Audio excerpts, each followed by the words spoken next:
안녕하십니까. 마지막 사명을 찾아오신 여러분을 진심으로 환영합니다. 오늘날 수많은 사람들이 방언에 관심을 갖는 이유가 무엇일까요? 많은 사람들이 마음이 공허하고 하나님을 만나고 싶다는 간절한 열망을 갖고 있기 때문에 그런 것입니다. 그러나 하나님을 만나고 싶다는 열망과 소원은 정말 좋은 것이지만 하나님을 만나는 방법에 대해서 오해하게 되면 그때부터 이상한 신비주의로 흘러가게 되는 것입니다. 말씀을 통해서 만나야 될 하나님을 느낌과 감정을 통해서 만나는 하나님으로 오해하게 되면은 그때부터 말씀은 사라지고 이상한 체험만 남게 되는 것입니다. 성경의 가르침보다 내가 느끼는 체험이, 경험이 더 중요하다고 생각하게 되는 것입니다. 내가 이렇게 느꼈다, 내가 이렇게 체험했다에 집중하게 되면 내 경험에 맞추어서 말씀을 전혀 다르게 해석하게 되는 것입니다. 그래서 고린도전서 14장에 나오는 이 단순한 말씀들이 자꾸 왜곡되고 이해되지 못하게 되는 것이죠. 물론 우리가 입으로는 말씀이 중요하다고 말하지만 실제로는 나의 체험을 가장 높은 위치에 놓게 되는 그런 잘못을 범하게 될 수 있다 하는 것입니다. 지금 교회 안에서 말씀과 체험의 전쟁이 진행되고 있습니다. 이 전쟁은 체험과 진리 중 어느 것이 최고의 권위를 갖고 있는가를 결정하는 전쟁이 되는 것입니다. 오늘 우리가 살펴볼 말씀은 방언 시리즈에서 가장 중요한 말씀이 될 것입니다. 우리는 이미 3차례에 걸쳐서 방언에 대한 문제를 살펴보았는데 그 모든 과정이 오늘 살펴볼 고린도전서 14장 말씀을 위한 준비 과정이었다고 생각하시면 됩니다. 지난 시간에 배운 것처럼 고린도전서 14장은 바울이 고린도 교회의 방언 문제를 지적하고 책망하기 위해서 기록한 편지입니다. 자, 그럼 이제 고린도전서 14장 2절 말씀을 살펴볼 텐데 이 14장 2절 말씀은 현대 기독교회가 가지고 있는 방언에 대한 오해와 혼돈의 뿌리가 되는 말씀이 됩니다. 자, 그 말씀을 읽어볼까요? 고린도전서 14장 2절입니다. 방언을 말하는 자는 사람에게 하지 아니하고 하나님께 하나니 이는 알아듣는 자가 없고 그 영으로 비밀을 말함이니라. 자, 이 2절 말씀에서 바울은 왜 고린도 교인들이 방언을 사람에게 하지 아니하고 하나님께만 한다고 했을까요? 왜냐하면 그 당시 고린도 교회에는 방언하는 것이 하나님과 자신만 아는 어떤 신비한 비밀을 나누는 것으로 생각하고 있었던 사람들이 있었기 때문입니다. 방언으로 기도하고 설교하는데 통역하지 않았던 것입니다. 다른 사람들이 알아듣지 못하더라도 하나님은 아신다고 생각했기 때문에 그렇게 했던 것이죠. 자, 그렇다면 우리가 조금 전에 읽었던 그 2절 말씀은 칭찬일까요? 책망일까요?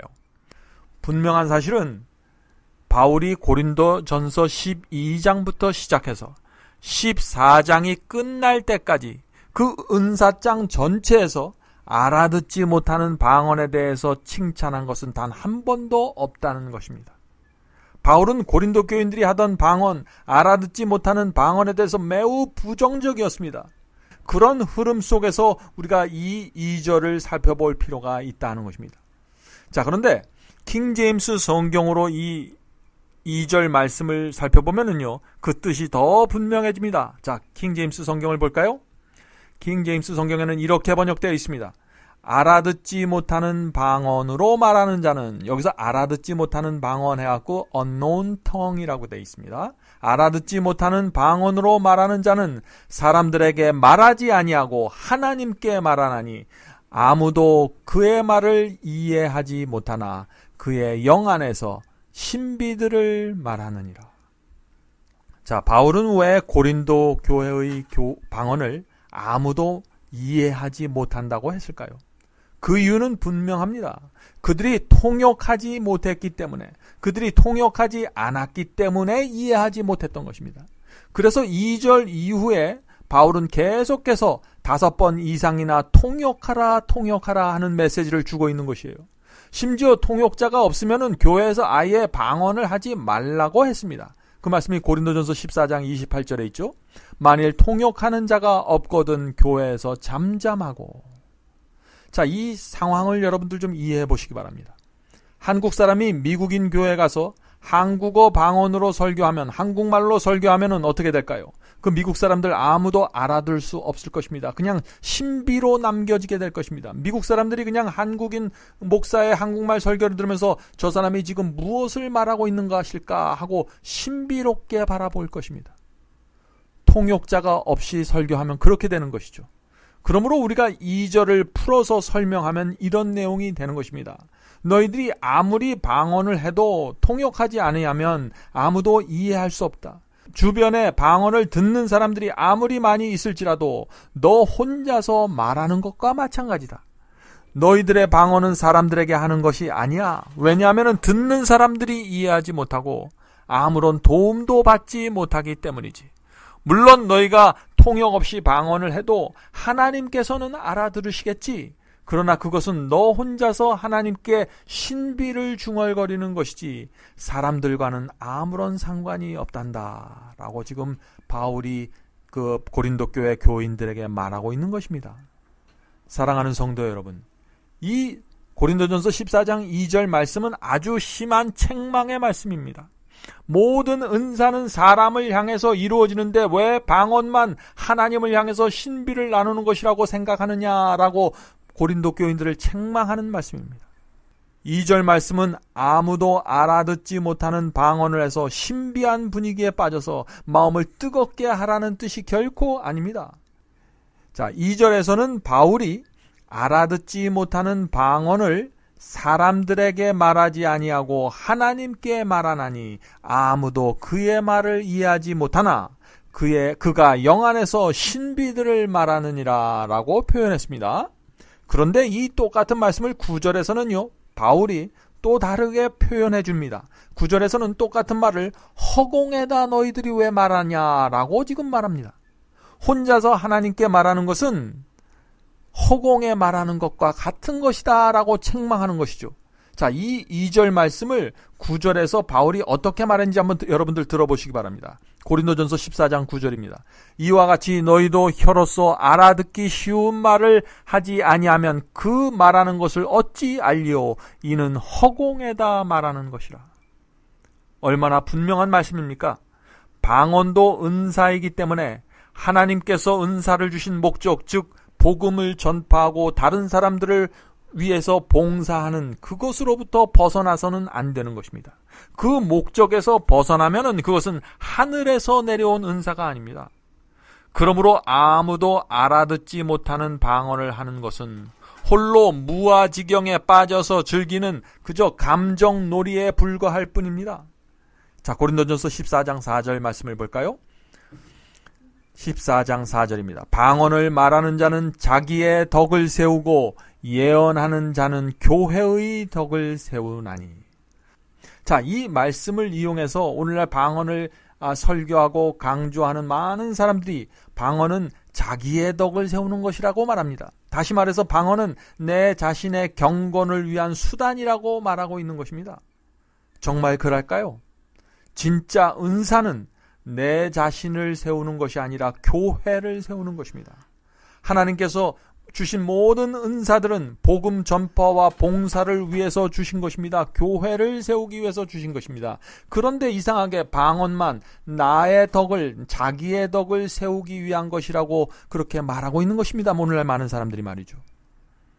오늘날 방언하는 사람들은 방언은 자기의 덕을 세우는 것이기 때문에 방언을 해야만 영적인 유익을 얻을 수 있고 경건하게 살 수 있다고 말합니다. 그래서 아무리 외롭고 힘들어도 방언을 하면 모든 것을 잊을 수 있기 때문에 영성을 세울 수 있다고 하는 것이죠. 심지어 어떤 사람은 이렇게 말합니다. 방언을 하지 않으면 하루도 살 수 없습니다 라고 말하죠. 오늘날의 방언은 철저하게 나에게 집중되어 있습니다. 바울은 나에게 집중되어 있는 것은 은사라고 말하지 않았습니다. 바울이 말한 자기 덕을 세우라는 말이 정말 그런 뜻일까요? 나에게 집중하라는 뜻일까요? 아닙니다. 4절 말씀도 바울이 책망으로 주신 말씀입니다. 알지 못하는 방언을 해서 자기를 높이라는 뜻이 아닙니다. 이 책망의 말씀을 자기를 높이라 라는 격려의 말씀으로 오해했기 때문에 한국 교회의 방언에 대한 깊은 혼돈이 생기게 된 것입니다. 한국어 성경에는 이 4절이 잘못 번역되어 있습니다. 여러분들 그 사실 아십니까? 킹 제임스 성경에는요, 이 4절의 의미가 아주 정확하게 번역되어 있습니다. 이렇게 번역되어 있습니다. 알지 못하는 방언으로 말하는 자는 자기를 세우지만 예언하는 자는 교회를 세우느니라. 바울은 방언을 함으로써 너희 자신을 나타내서 세우려고 하느냐라고 지금 책망하고 있는 것입니다. 바울이 왜 책망했을까요? 그것은 통역 없이 방언을 했기 때문입니다. 다른 사람들이 알아듣지 못하는데 방언으로 기도하고 가르치고 설교했던 것입니다. 여러분 같으면 그런 모습을 칭찬하시겠습니까? 책망하시겠습니까? 그런 태도는 외국어나 다른 언어를 이해하지 못하는 사람들에 대한 예의와 배려가 없는 태도가 아닙니까? 다른 사람들을 위한 사랑이 없는 방언을 했던 것입니다. 고린도 교회 교인들은 통역이 없는데 왜 사람들 앞에서 방언으로 기도했을까요? 그들은 은근히 내가 방언할 수 있다라는 영적 우월감과 자기 만족을 즐겼던 것입니다. 고린도 교인들은 바리새인처럼 나타내고자 하는 정신으로 사람들 앞에서 기도했던 것입니다. 방언으로 말이죠. 자기의 경건을 드러내기 위해서 알아듣지 못하는 방언을 혼자서 했던 것입니다. 그러면서 나는 하나님과 지금 교통하고 있다라고 생각한 것이죠. 바울은 책망만 하고 문제만 지적하는 분이 아닙니다. 바울은 고린도 교회의 방언에 대한 분명한 해결책을 제시했습니다. 어떤 해결책을 제시했을까요? 그것은 통역입니다. 사랑하는 성도 여러분, 바울이 고린도전서 14장에서 가장 강조한 메시지가 무엇인가요? 방언은 반드시 통역하라는 것입니다. 그는 14장 전체에서 5번이나 반복해서 방언은 통역되어야 한다고 강조했던 것입니다. 왜냐하면 통역되지 않는 외국어는 아무런 소용이 없기 때문입니다. 그래서 고린도전서 14장 5절에 이런 말씀이 있는 것입니다. 방언을 말하는 자가 만일 교회의 덕을 세우기 위하여 통역하지 아니하면 예언하는 자만 못하니라. 그렇죠? 통역하지 아니하면 방언은 예언보다 못하다 그랬어요. 그 다음에 12절과 13절 읽겠습니다. 교회의 덕을 세우기 위하여 풍성하기를 구하라. 그러므로 방언을 말하는 자는 통역하기를 기도할지니. 26절입니다. 그런즉 형제들아 어찌할꼬 너희가 모일 때 방언도 있으며 통역함도 있나니 모든 것을 덕을 세우기 위하여 하라. 그렇죠? 방언도 하고 통역도 함으로써 덕을 세우라는 말입니다. 자, 27절입니다. 만일 누가 방언으로 말하거든 순서를 따라하고 한 사람이 통역할 것이요. 네, 여러 사람이 방언으로 혼잡하게 동시에 말하지 말고 순서를 따라서 하고 그렇게 방언을 할 경우에는 반드시 한 사람은 통역을 해라 하는 그런 말입니다. 28절 보겠습니다. 만일 통역하는 자가 없거든 교회에서는 잠잠하고. 분명하지 않습니까? 방언이 통역되지 않으면 복음이 전혀 청중에게 전달될 수 없습니다. 단지 내가 방언을 할 줄 안다 하는 사실을 사람들에게 나타나는 데서 끝나는 것입니다. 자기의 덕을 세우는 데서 끝나는 것입니다. 결국 하나님께서 복음을 전파하라고 주신 방언이 내 자신을 높이는 수단으로 전락되고 마는 것입니다. 자, 이제 알아듣지 못하는 방언을 그렇게 믿고 주장하는 분들이 자주 인용하는 성경절 또 하나를 한번 살펴보도록 하겠습니다. 그 말씀은 고린도전서 14장 14절입니다. 고린도전서 14장 14절. 이 말씀도 킹 제임스 성경의 번역으로 우리가 살펴보도록 하겠습니다. 내가 만일 알아듣지 못하는 방언으로 기도하면 나의 영이 기도하거니와 나의 마음은 열매를 맺지 못하리라. 자, 이 말씀을 가리키면서 많은 사람들이 바울도 알아듣지 못하는 방언으로 기도했다라는 주장을 합니다. 그런 내용이 아니죠. 정확하게 읽어야 됩니다. 자, 그 말씀을 다시 한번 읽어보죠. 내가 만일 알아듣지 못하는 방언으로 기도하면. 자, 여기 만일이라는 말이 들어갔습니다. 가정법이죠. 왜냐하면 다른 사람들이 알아들을 수 없게 방언으로 기도하는 것 자체가 은사의 본질에 어긋나기 때문에 바울이 만일 내가 라는 그런 가정법으로 말한 것입니다. 사랑하는 성도 여러분, 14절에 나오는 영으로 기도해도 마음에는 열매가 맺지 않는다는 그 말씀의 의미가 무엇일까요? 전혀 혼돈할 필요가 없습니다. 왜냐하면 바울은 바로 이어지는 15절에서 그 14절의 의미가 무엇인지 분명하게 설명했기 때문에 그렇습니다. 자, 고린도전서 14장 15절 읽겠습니다. 자, 이 말씀입니다. 그러면 어떻게 할꼬? 내가 영으로 기도하고 또 마음으로 기도하며 내가 영으로 찬미하고 또 마음으로 찬미하리라. 자, 이 말씀을 보십시오.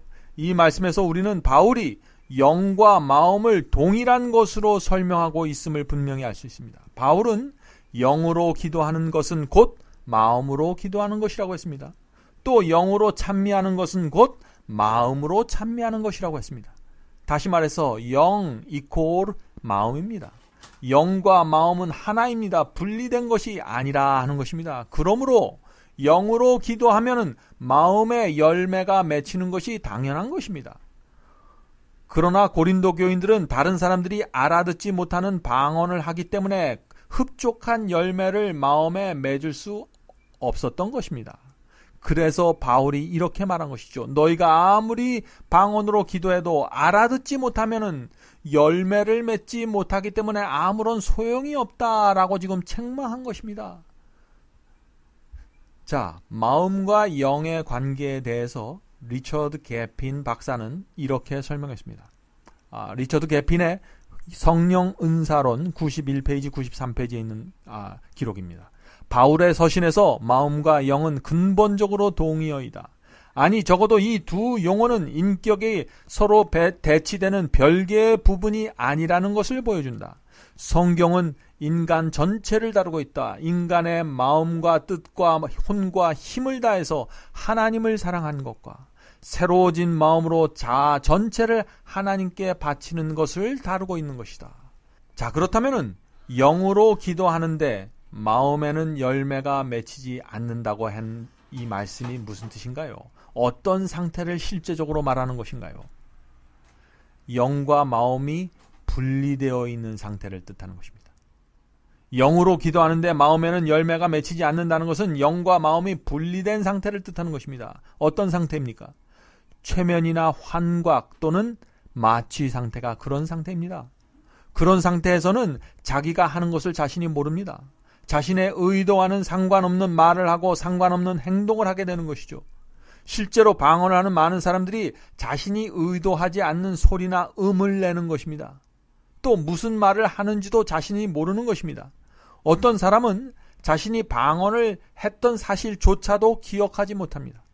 오늘날 알아듣지 못하는 방언을 주장하는 사람들이 정말 영으로 기도하는데 마음에는 열매가 맺히지 않는다면 그것은 스스로 최면이나 환각 또는 마취 상태로 기도하고 있었음을 증거하는 말입니다.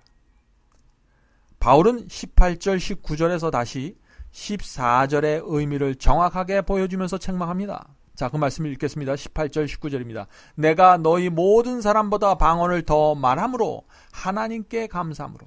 자, 바울이 왜 다른 모든 사람보다 방언을 더 한다고 했을까요? 바울은 온갖 고생을 무릅쓰고 소아시아와 로마를 다니면서 복음을 전파했습니다. 그래서 하나님께서 바울에게 온갖 외국어로, 다양한 외국어로 기도하고 복음을 전할 수 있는 은사를 주셨던 것입니다.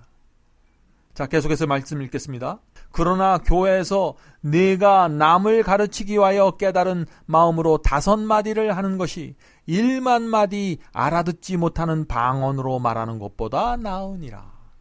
자, 이 말씀이 무슨 뜻입니까? 다른 사람들이 알아듣지 못하는 방언으로 1만 마디 하는 것보다 알아들을 수 있는 말 5마디를 하라는 것입니다. 영으로 알아들 수 없는 비밀을 10,000마디 하는 것보다 깨달을 수 있는 말 5마디로 다른 사람에게 말하고 가르치는 것이 하나님의 뜻이라고 말하는 것입니다. 자, 이제 방언에 대해서 오늘날 여러 가지 질문들이 있는데 그중 몇 가지 질문을 좀 추려서 살펴보도록 하겠습니다. 첫 번째 질문입니다. 첫 번째 질문은 요즘 교회에서 하는 방언이 비록 알아들을 수 없고 의미가 없는 소리처럼 들리지만 우리가 통역을 하면 그 의미가 전달되고 복음이 전파될 수 있습니다. 알아듣지 못하는 방언도 통역만 잘하면 되지 않을까요? 라는 질문입니다. 물론 사도 바울은 통역하기를 기도하라고 했습니다. 그러나 알 수 없고 의미가 없는 지절거리는 방언을 통역하라고 한 것이 아닙니다. 오늘날 교회에서 하는 방언 통역에 얼마나 문제가 많은가를 보여주는 사례는 너무나 많이 있습니다. 어디서나 쉽게 찾을 수 있습니다. 몇 해 전에 미국에서 그 통역 은사에 대한 실험 보고서가 발표되었습니다. 그 존 카이달이라는 그 방언 전문가의 실험 보고서에는 이런 기록이 나와 있습니다. 자, 그 기록을 한번 읽어보겠습니다. 통역의 신뢰도를 확인하기 위해서 방언을 녹음한 후에 통역 은사를 받았다고 주장하는 7명에게 각각 녹음을 틀어주고 통역을 요청했다. 그 7사람의 통역 중 비슷한 것은 단 하나도 없었다. 한 사람의 방언을 7사람이 각각 다르게 통역했다. 참 이상한 상황이죠. 어떻게 이럴 수 있나요? 자, 두 번째 케이스의 실험 보고서는 또 이렇게 기록되어 있습니다. 아프리카어에 능통한 사람이, 자, 어떤 사람이 아프리카에 아주 능통한 사람이 있었는데요. 그 아프리카에 능통한 사람이 어떤 방언 집회에서 아프리카어로 주기도문을 외웠다. 그러자 갑자기 근처에 있던 통역 은사를 받은 사람이 일어나서 이렇게 통역을 했다. 여러분, 지금 이 형제가 방언으로 예수께서 곧 재림하실 것이라고 증거했습니다. 자, 성도 여러분, 자, 이것이 무슨 뜻입니까? 아프리카 말로 예수께서 가르쳐 주신 그 주기도문을 외웠는데 통역 은사를 받았다는 사람이 통역하기를 예수께서 곧 재림하신다라고 통역했다는 것입니다. 통역은 이처럼 믿을 수가 없는 것입니다. 오늘날 교회에서 똑같은 소리를 내는 방언이 여러 가지 의미로 통역되고 있습니다. 이런 현상을 어떻게 설명해야 할까요? 방언을 하는 사람들은 이렇게 대답합니다. 하나님께서 통역하는 사람마다 각기 다른 해석을 주셨기 때문입니다. 라고 말합니다. 사랑하는 성도 여러분, 방언을 하나님의 말씀으로 살펴보아야 합니다. 방언을, 오늘날 교회에서 말하는 그 방언을 냉정한 이성과 상식으로 생각해 보아야 합니다. 성령께서 여러분에게 오늘날 교회에서 나오는 방언의 문제가 무엇인지 정확하게 보여주실 것을 제가 믿습니다. 지금 교회에서 들려나오는 방언의 수많은 문제들이 우리 눈에 선명하게 보이고 있음에도 불구하고 왜 사람들은 고민하지 않고 아무런 생각 없이 그런 방언을 계속해서 반복하고 있을까요? 그 이유는 하나입니다. 사람들이 진리에 관심이 없기 때문입니다. 하나님의 뜻보다는 오늘 내가 느끼는 감정과 오늘 내가 느낄 수 있는 체험이 더 중요하다고 생각하기 때문에 그런 것입니다. 자, 두 번째 질문 살펴보죠. 두 번째 질문은 바울은 방언을 금하지 말라고 했습니다. 우리는 지금도 방언을 해야 되는 것이 아닙니까? 라는 질문입니다. 물론 바울은 고린도전서 14장 39절에서 이렇게 말씀했죠. 방언 말하기를 금하지 말라라고 했습니다. 그러나 알 수 없는 방언을 하라고 했던 것이 아닙니다. 우리가 앞에서 살펴본 것처럼 바울은 고린도 교인들이 통역 없이 방언을 난발하는 것을 아주 책망했습니다. 복음 전파와 봉사를 위해서 사용되어야 할 은사인 방언이 나의 의의를 세우고 나의 공로를 세우는 데 사용되고 있는 것을 지적한 것입니다. 바리새인들과 같은 정신으로 방언을 하는 것을 그렇게 지적했던 것입니다. 그러나 그런 책망 때문에 방언의 은사 자체가 위축되어서는 안 되기 때문에 방언을 금하지 말라고 했던 것입니다. 그런 표현 속에는 어떤 의미가 있냐면요. 방언을 사용하고 있는 사람들에 대한 지나친 정죄를 하지 말라는 것입니다. 다음과 같은 말씀 속에는 바울의 그런 심정이 잘 표현되어 있습니다. 고린도후서 2장 7절입니다. 너희는 차라리 저를 용서하고 위로할 것이니 저가 너무 많은 근심에 잠길까 두려워하노라. 혹시 이번 방언 시리즈의 말씀을 듣고 지나친 두려움과 자책감 때문에 고민하는 분들이 계십니까? 염려하지 마십시오. 이제부터라도 그 잘못된 방언을 중단하고 진리로 나오시면 되는 것입니다. 자, 세 번째 질문입니다. 알아듣지 못하는 방언을 날마다 여러 시간 동안 기도하면은 하나님께서 나와 함께 하신다는 확신을 갖게 됩니다. 영적으로 큰 유익을 얻게 됩니다.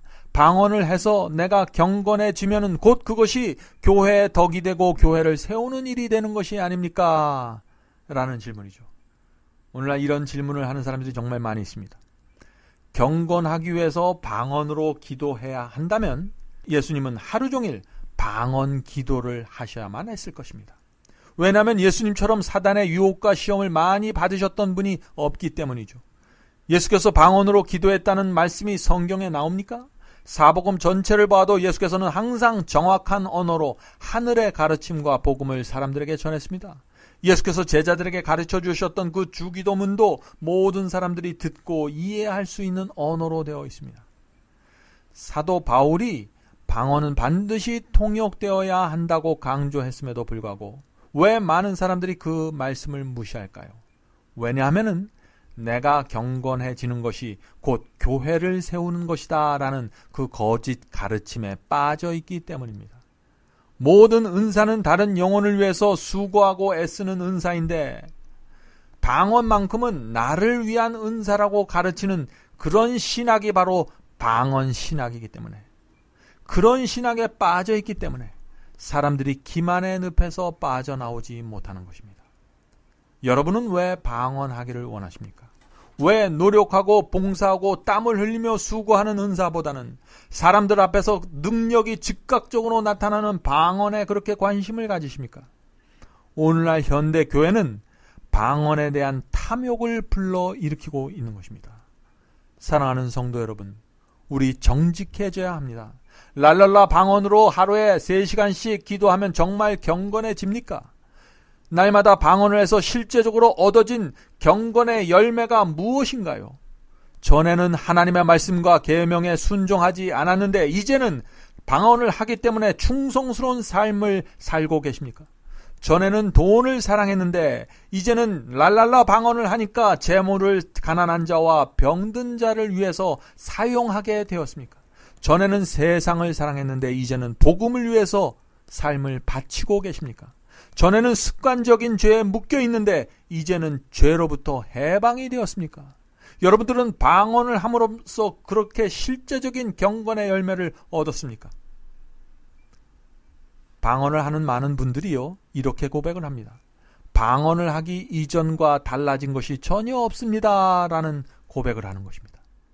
여전히 죄에 끌려다니고 있고 여전히 정욕적이고 여전히 세속적이라는 것이 현재 방언을 하고 있는 분들의 정직한 고백입니다. 참된 경건은 방언으로 기도를 오래 하고 신비를 느끼는 것이 아닙니다. 성경이 말하는 참된 경건은 내 뜻을 버리고 하나님의 뜻을 따르는 것입니다. 그래서 요한일서 5장 2절부터 4절에 이런 말씀이 있는 것입니다. 우리가 하나님을 사랑하고 그의 계명들을 지킬 때 이로써 우리가 하나님의 자녀 사랑하는 줄을 아느니라. 하나님을 사랑하는 것은 이것이니 우리가 그의 계명들을 지키는 것이라. 그의 계명들은 무거운 것이 아니로다. 대저 하나님께로서 난 자마다 세상을 이기느니라. 세상을 이긴 이김은 이것이니 우리의 믿음이니라. 참된 경건은 세상을 이기는 것입니다. 죄를 이기는 것입니다. 계명과 말씀을 순종하는 것입니다. 자, 4번째 질문 살펴보겠습니다. 사단이 방언을 통해서 얻고자 하는 최종 목표가 무엇입니까? 사단의 목적은요, 단지 알지 못하는 방언을 하게 만드는 것이 아닙니다. 거기서 끝나는 것이 아닙니다. 사단은 2가지의 목적을 가지고 지금 일하고 있습니다. 첫 번째 목적은 그리스도인의 양심을 파괴하는 것입니다. 자, 이런 일이 어떻게 일어날까요? 자, 미국의 한 텔레비전 방송 목사가 있었습니다. 이 방송 목사는 아주 유명한 방송 목사인데 10여 년 동안 매주 방송에 나와서 방언을 하고 병 고치는 이적을 행했습니다. 그래서 수많은 시청자들이 그의 방송을 보면서 하늘의 기적을 목격했습니다. 자, 그런데 갑자기 엄청난 사건이 생겼습니다. 그 사건이 어떤 사건일까요? 그 방송 목사가 부인 몰래 다른 여인과 10여 년 동안, 아주 오랜 기간 동안 부정한 관계를 유지했던 일이 신문에 폭로되고 말았습니다. 자, 어떻게 그런 일이 가능할까요? 한쪽에서는 방언을 하고 병을 고치는데 다른 한쪽에서는 다른 여인과 바람을 피는 그런 일이 어떻게 가능할까요? 목사로서 무서운 죄에 빠져 있었지만 사단이 그에게 매주마다 이상한 지절거리는 방언을 주고 알아듣지 못하는 방언을 주고 귀신을 쫓아내고 병자를 고치는 그런 거짓 이적을 그에게 주었던 것입니다. 악령을 사람 속에 넣었다가 다시 그 악령을 쫓아내는 그런 이적을, 기만을 사람들 앞에 나타내 보인 것입니다. 사랑하는 성도 여러분, 하나님께서는 하나님의 말씀에 순종하고 성령의 거룩한 열매를 그 마음과 생애 속에 풍성하게 맺는 그리스도인에게 방언을 주시고 은사를 주신다는 사실을 잊지 마시기 바랍니다. 바로 그것이 예수 그리스도의 말씀입니다. 그 말씀이 어디에 있나요? 마태복음 7장 20절부터 23절입니다. 이 말씀은 유명한 말씀이죠. 이러므로 그의 열매로 그들을 알리라.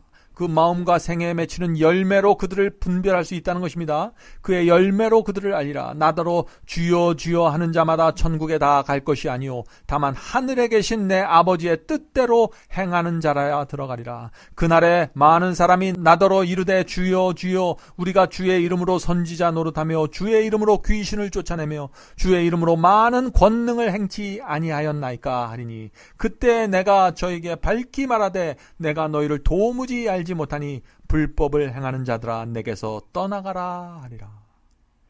자, 불법을 행하는 자들이 어떤 사람들입니까? 하나님의 계명을 범하는 자들입니다. 부도덕한 삶을 사는 사람들입니다. 말씀에 순종하지 않는 사람들입니다. 그런 사람들이 권능을 구하고 놀라운 기적을 구할 때 사단이 그들의 앞에 나타나서 거짓 이적과 거짓 기적을 줄 것이라는 예수님의 경고입니다. 오래전부터 사단은 하나님께 나가 죄를 고백하고 회개하는 그 순수한 경험을 없애기 위해서 방언을 퍼뜨리고 있는 것입니다. 사단은 마음의 죄를 붙잡고 있는 사람에게도 지절거리는 알아들을 수 없는 방언을 주고 있는 것입니다. 세상을 사랑하고 돈을 사랑하는 사람에게도 방언을 주고 있습니다. 심지어는 바람을 피는 사람도 방언을 할 수 있게 만듭니다. 진리가 무엇인지 전혀 모르는 사람들도 방언을 하고 있는 것입니다. 그러면 어떻게 될까요? 내 자신이 아무리 더럽고 추한 죄에 빠져 있다고 할지라도 날마다 입에서 터져나오는 그 방언을 보면서 거짓 안전을 느끼게 되는 것입니다. 거짓 구원을 느끼게 되는 것입니다. 하나님께서 나와 여전히 함께 하신다는 완전한 기만의 덫에 걸려들게 되는 것입니다. 사단의 목표가 바로 그것입니다. 그래서 영혼들을 진리로 인도하고 양심에 호소하시는 성령의 역사로부터 분리시키는 것이 사단의 목적입니다. 자, 사단의 두 번째 목적은 무엇입니까? 두 번째 목적은 진리가 무엇인가에 대한 관심을 완전히 없애버리는 것입니다. 자, 사람들이요, 기적에 취하게 되면은 말씀에 대한 관심이 사라집니다. 예수께서 명하신 그 좁은 길과 순종에 대한 관심이 사라지게 됩니다. 왜냐하면 마음이 허전할 때마다, 하나님을 그리워하는 마음이 들 때마다, 죄책감이 들 때마다 알 수 없는 방언을 하면 황홀한 느낌이 옵니다. 그런 뜨거운 감정이 생깁니다. 그런 감정으로 마음을 채울 수 있기 때문에 사람들이 하나님께 나가 죄를 고백하고 그분과 고통하는 경험을 배우지 못하게 되는 것입니다. 알아들을 수 없는 방언은요, 마약과 같은 것입니다. 그래서 한번 취하면 그것을 포기하고 싶어하지 않게 되는 것입니다. 사단의 목적은 하나님의 말씀을 따라가는 대신에 내 자신의 체험을 따라가게 만드는 것입니다. 오늘날 기독교에 들어온 방언을 받아들이면 그래서 매우 위험한 것입니다. 빠져나와야 합니다. 자, 질문 살펴보겠습니다. 성령을 받을 때 어떤 느낌이나 감정을 갖게 됩니까? 라는 질문입니다. 자, 사람들은 성령을 받을 때 등이 뜨거워집니다. 가슴이 후끈거립니다. 그런 느낌을 말합니다. 하늘로부터 어떤 번개 같은 것이 나를 치는 것을 느꼈습니다. 이런 표현들을 하죠. 성령을 받는 모든 사람들의 그 느낌과 감정이 물론 동일할 수는 없습니다. 어떤 사람들은 성령을 받은 증거로서 감정의 극치를 기대하지만 성경은 오히려 그 반대의 모습을 말하고 있는 것입니다. 요한복음 3장 8절입니다. 바람이 임의로 불매 내가 그 소리를 들어도 어디서 오며 어디로 가는지 알지 못하나니 성령으로 난 사람은 다 이러하니라. 자, 우리가 바람을 보지 못하지만 바람이 무엇을 하는지 또 어떤 역할을 하고 있는지 알 수 있습니다. 우리는 하나님의 성령이 마음에 역사할 때 그것을 볼 수 없지만 그분의 능력은 조용한 가운데 새로운 생명을 우리 속에 가져다 주는 것입니다. 비록 우리가 성령의 역사를 보거나 만지지는 못할지라도 그분께서 해 놓으신 결과는 볼 수 있는 것입니다. 만일 우리의 마음이 성령의 역사에 의해서 변화된다면 우리의 생애가 성령의 임재하심을 증거하게 되는 것입니다. 성령의 확증은 변화된 생애를 통해서만 알 수 있는 것입니다. 만일 우리가 우리 자신을 비우고 마음의 우상과 죄를 버린다면 그리스도의 영께서 우리의 마음을 충만하게 채우실 것입니다. 그런 성도들은 우리에게 주어진 은사에 대해서 자랑하지 않을 것입니다. 진짜 성령을 받은 사람은요, 황홀함과 무아지경 속에 남아있기보다는 오히려 더 침착하고 더 예리한 판단력을 가지고 그리스도의 복음을 전파하는 일에 생애를 바치게 될 것입니다. 사랑하는 성도 여러분, 사도 시대는 기적의 시대였습니다. 사도들은 죽은 자를 살리고 안진뱅이를 일으켰었습니다. 그리고 온 세상을 다니면서 방언으로 복음을 전했습니다. 그러나 12제자 중에 11제자가 순교하고 사도 요한마저 밤모섬에 끌려가 유배당했습니다. 그렇게 사도 시대가 끝나버리고 말았습니다. 그러자 교회 안에 기적이 사라지게 되었습니다.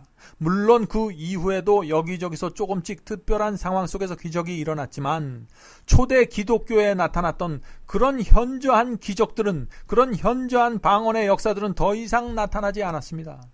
초대 교회가 지나면서 방언도 사라져버리고 만 것입니다. 거의 1800년 동안 방언은 기독교회 안에 없었습니다. 그런데 놀라운 사실은 말세가 되면서 갑자기 방언이 전 세계적으로 거의 모든 교파에서 홍수처럼 밀려들고 있는 것입니다. 왜 이런 일이 생기게 될까요? 요한계시록의 예언을 알아야만 마지막 시대에 이런 일들이 생기고 있는 정확한 이유와 목적을 우리가 찾을 수 있는 것입니다. 요한계시록 2장에는 7교회의 예언이 나옵니다. 우리가 사는 교회는 마지막 7번째 교회입니다. 두려운 사실은요, 예수께서 재강림하시기 직전의 교회가 그 마지막 7번째 교회, 라오디게아 교회인데 그 마지막 시대의 교회에 대한 예수님의 칭찬이 전혀 없다는 것입니다. 7교회 중 6교회는 예수님의 칭찬이 있습니다. 그러나 마지막 라오디게아 교회는 칭찬이 전혀 없을 뿐 아니라 다른 어떤 교회보다 심한 책망으로 가득 차 있습니다. 라오디게아 교회에 대한 예수님의 책망을 한번 들어보시기 바랍니다. 요한계시록 3장 15절부터 17절입니다. 내가 내 행위를 아노니 내가 차지도 아니하고 더웁지도 아니하도다. 내가 차든지 더웁든지 하기를 원하노라. 내가 이같이 미지근하여 더웁지도 아니하고 차지도 아니하니 내 입에서 너를 토하여 내치리라. 내가 말하기를 나는 부자라 부유하여 부족한 것이 없다 하나 내 곤고한 것과 가련한 것과 가난한 것과 눈먼 것과 벌거벗은 것을 알지 못하도다. 지금 이 마지막 교회의 형편이 너무나 역겨워서 지금 예수께서 토할 것 같다라는 그 강력한 책망의 말씀을 주시는데 이 마지막 교회 안에 지금 방언과 병 고치는 역사와 놀라운 기적들이 생기고 있는 것입니다. 여러분들 이 사실을 어떻게 이해해야 합니까? 예수께서는 왜 라오디게아 교회에게 단 한마디의 칭찬도 하지 않으셨을까요? 왜냐하면 마지막 시대에 그리스도의 재림을 준비하고 맞이해야 할 이 교회가 돈과 세속에 깊이 젖어 있기 때문에 그런 것입니다. 요한계시록이 예언하고 있는 그 짐승의 환란을 통과하고 7재앙을 통과하며 아마겟돈 전쟁을 치루하기 위해서 준비해야 할 이 교회가 아무런 준비 없이 아무런 생각 없이 살아가고 있기 때문입니다. 가장 긴박한 순간에 깊은 잠에 취해 있는 것입니다. 그래서 요한계시록은 마지막 시대의 교회가 결국에는 바벨론이 될 것이라고 예언하고 있는 것입니다. 놀라운 사실입니다. 사도 요한은 말세의 기독교회가 귀신의 가르침과 더러운 영들이 모이는 곳이 될 것이라고 경고하고 있는 것입니다. 그 말씀이 어디에 있냐고요? 요한계시록 18장 2절에 있습니다.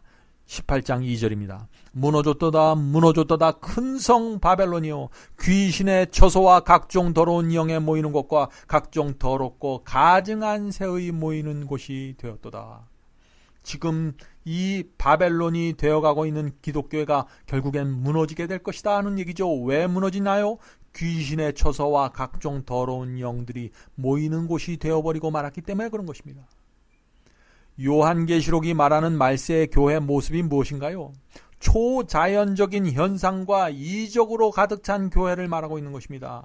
문제는 그런 이적들이 무엇에 의해서 이루어지냐면은 귀신과 더러운 영들에 의해서 이루어지고 있다는 것입니다. 그래서 짐승의 표 환란을 보면은요, 거기서도 사단은 놀라운 이적을 통해서 온 세상을 미혹하는 장면이 나오는 것입니다. 그 말씀이 요한계시록 13장 13절 14절에 있습니다. 그 말씀을 읽어보겠습니다. 큰 이적을 행하되, 큰 이적이 나오죠. 심지어 사람들 앞에서 불이 하늘로부터 땅에 내려오게 하고 짐승 앞에서 받은 바 이적을 행함으로 땅에 거하는 자들을 미혹하며. 자, 여기 어떻게 미혹한다고 했습니까? 온 세상 사람을 미혹해서 하나로 모으는데 사단이 사용하는 수단이 무엇이라고 했어요? 하늘에서 불이 내려오게 하는 이적이라고 했습니다. 하늘에서 불이 내려오는 이적, 이것이 언제 있었던 이적인가요? 구약시대 엘리야 선지자가 했던 이적 아닙니까? 아합과 거짓 선지자들 앞에서 하나님의 영광을 드러내기 위해서 했던 그 하늘의 이적이었습니다. 그런데 마지막 시대에 사단이 바로 그와 똑같은 이적을 통해서 세상 사람들을 미혹하는 것입니다.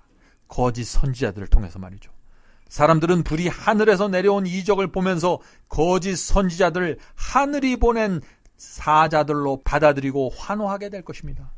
사단은 마지막 시대에 거짓 이적을 통해서 사람들을 미혹합니다.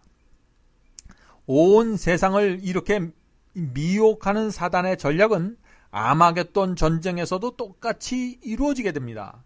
이 아마겟돈 전쟁에 대한 말씀에서는 사단이 거짓 선지자를 통해서 미혹하는 모습이 조금 더 구체적으로 표현되어 있습니다. 개구리 같은 더러운 영이 입에서 나온다고 했습니다. 개구리의 그 긴 혀로 먹잇감을 채먹듯이 거짓 선지자들의 입에서 나오는 그 더러운 영들, 귀신의 영들로 사람들을 채갖고 미혹한다는 것입니다. 그 말씀을 읽어보죠. 요한계시록 16장 13절 14절 또 16절입니다. 내가 봄에 개구리 같은 새 더러운 영이 용의 입과 짐승의 입과 거짓 선지자의 입에서 나오니 저희는 귀신의 영이라 이적을 행하여 온 천하 임금에게 가서 하나님 곧 전능하신 이의 큰 날에 전쟁을 위하여 그들을 모으더라. 그들을 모으는데 어떻게 모아요? 귀신의 영들이 내는 이적을 통해서 모으는 것입니다. 새 영이 히브리음으로 아마겟돈이라 하는 곳으로 왕들을 모으더라. 사랑하는 성도 여러분, 사단은 지금 짐승의 표 환란과 아마겟돈 전쟁에서 승리하기 위해서 전 세계적으로 엄청난 미혹을 지금 준비하고 있는 것입니다. 세상 사람들 뿐만 아니라 교회 다니는 그 교인들도 하나님의 말씀이 아니라 그 느낌에 의존하게 만들어가고 있는 것입니다. 감정을 따라가게 만드는 것입니다. 이적에 의존하게 만들어가는 그런 분위기를 지금 조성하고 있는 것입니다. 그래서 말세의 라오디게아 교회가 바벨론이 되게 되는 것입니다. 하나님의 말씀을 버리고 느낌과 이적을 쫓아가기 때문에 그렇게 되는 것이죠. 귀신의 가르침과 더러운 영들이 교회 속에 모여들게 된다는 것이 사도 요한이 우리에게 주고 있는 경고의 메시지입니다. 한 집사님의 간증을 들어보시기 바랍니다. 이 간증을 들어보시면서 지금 교회 속에 어떤 일이 일어나고 있는지 분명하게 보게 되시길 제가 간절히 바랍니다. 한 번은 새벽에 잠을 자고 있는데 귓가에 이런 소리가 들리는 거예요. 착하고 충성된 종아, 어서 일어나서 기도해라. 게으르게 잠만 자고 있으면 안 된다. 어서 일어나서 기도의 자리로 나아가라.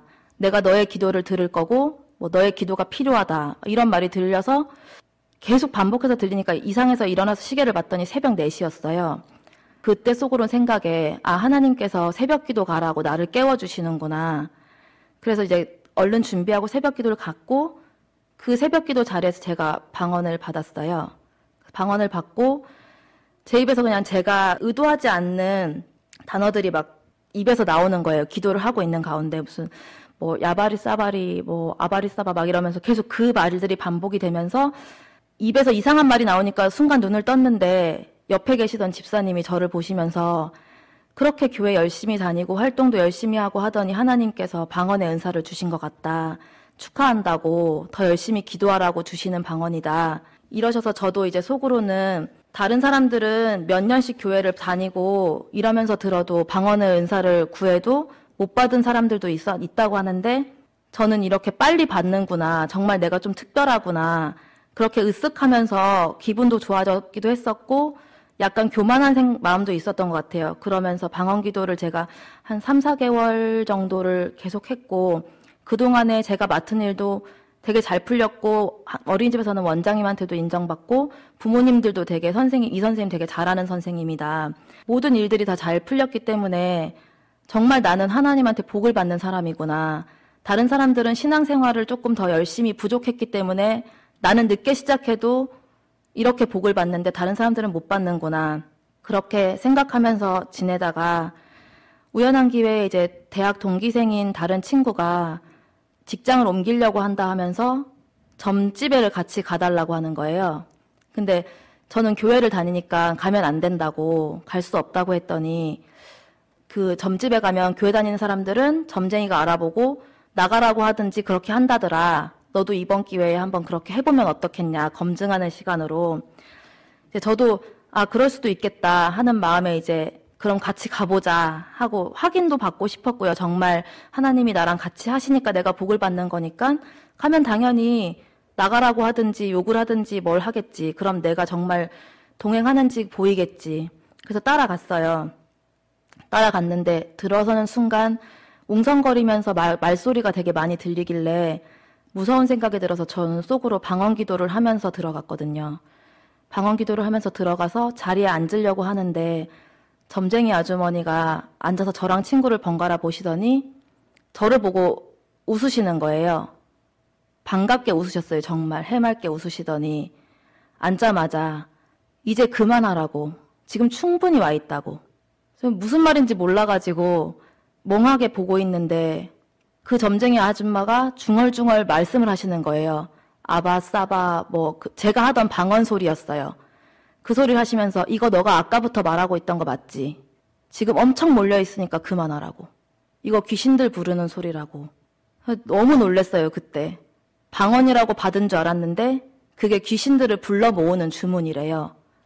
지금 교회는 생명을 잃어버리고 세속과 거짓 복음이 가득 차 있는데 마치 초대 교회가 다시 태어난 것처럼 방언을 말하고 병든 자를 안수하여 낫게 하고 안진뱅이를 일으키고 있습니다. 이것이 어떻게 된 일입니까? 여러분도 한번 생각해 보시기 바랍니다. 초대교회처럼 순결하지 않고 초대교회처럼 죄와 세상을 미워하지 않는데 방언을 하고 안진뱅이를 일으키고 귀신을 쫓아내고 있습니다. 예수님의 제자들이 했던 것처럼 말이죠. 회개하지 않고 세상을 사랑하는 사람들에게도 방언이 터져나오고 기적이 나타나고 있습니다. 현대 기독교에는 사도시대의 그런 뜨거운 신앙이 없는데 사도시대의 방언과 이적처럼 보이는 것들이 지금 여기저기서 나타나고 있습니다. 이것이 어떻게 된 일입니까? 여러분들 한번 조용히 생각하면서 성령의 음성을 들어보시기 바랍니다. 사랑하는 성도 여러분, 그러나 우리에게도 희망이 있습니다. 말세에도 희망이 있습니다. 이제 곧 진짜 성령의 역사가 있을 것이기 때문에 희망이 있는 것입니다. 사탄이 짐승의 표 환란을 일으키면 하나님께서도 그에 대한 응전으로서 당신의 성도들에게 큰 성령을 퍼부어 주실 것입니다. 그것이 하나님의 약속입니다. 그런 사실을 알고 있는 사탄이 진짜 성령이 내리기 전에 지금 가짜 성령 운동을 일으키고 있는 것입니다. 초대 교회 시대에 오순절 성령이 내려서 복음이 온 땅에 전파되었던 것처럼 마지막 때 다시 한번 제2의 오순절 성령이 내리게 될 것입니다. 다시 한번 성령의 큰 역사가 있어야만 복음이 땅끝까지 전파되고 세상 역사가 맞춰지면서 예수께서 재강림할 수 있게 되는 것입니다. 사랑하는 성도 여러분, 오순절 성령과 같은 큰 성령의 역사를 지금 기다리고 준비해야 됩니다. 우리의 마음과 생애를 존저리 주 앞에 바치고 세상을 포기하고 진리대로 살아야 할 때가 지금입니다. 인간의 힘으로는 복음이 땅끝까지 전파될 수 없습니다. 큰 성령의 역사가 있어야만 가능한 것입니다. 지금 가장 빠르게 성장하는 종교가 어떤 종교인지 아십니까? 기독교가 아닙니다. 이슬람입니다. 그리고 이슬람보다 더 빠르게 번져나가고 있는 영향력이 있는데 그것은 하나님을 부인하는 무신론주의자들이 급증하고 있는 것입니다. 몇 해 전에 컴퓨터로 아주 흥미있는 시뮬레이션을 했던 적이 있습니다. 그 시뮬레이션은 지금과 같은 속도로 복음이 전파되면은 언제쯤 복음이 온 땅에 전파되고 예수께서 재강림하실 수 있을까를 알아보는 컴퓨터 실험이었습니다. 자, 그 컴퓨터 실험 결과가 어떻게 나왔을까요? 놀라지 마십시오. 앞으로 500년이 지나도 온 땅에 복음이 전파될 수 없고 예수께서 재강림할 수 없다는 결론이 나왔습니다. 자, 그렇다면 성경 말씀이 틀린 건가요? 그렇다면 요한계시록이 잘못되었다는 것입니까? 예수 그리스도의 재림은 거짓말인가요? 아닙니다. 실험이 잘못되었던 것입니다. 컴퓨터 실험을 했던 사람들은 마지막 시대에 제2의 오순절 성령과 같은 큰 성령이 퍼부어질 것이라는 사실을 감안하지 않았던 것입니다. 초대교회 때도 오순절 성령이 없었다면 복음이 온 땅에 전파될 수 없었던 것입니다. 그와 마찬가지로 마지막 때도 큰 성령의 역사가 있어야만 복음이 능력 있게 짧은 시간에 땅끝까지 전파될 수 있는 것입니다. 그러므로 이제 곧 엄청난 성령의 역사가 이르러 오게 됩니다. 지금 일어나는 징조들이 그 사실을 우리에게 말해주고 있습니다. 그때가 되면은 하늘의 능력을 받아서 진짜 방언을 하게 될 것입니다. 외국어로 서로 다른 민족들에게 복음을 전하면서 다니는 역사가 일어나게 될 것입니다. 안진뱅이가 일어서게 될 것입니다. 옛날 제자들이 했던 것처럼 죽은 자들을 살리는 역사도 가능하게 될 것입니다.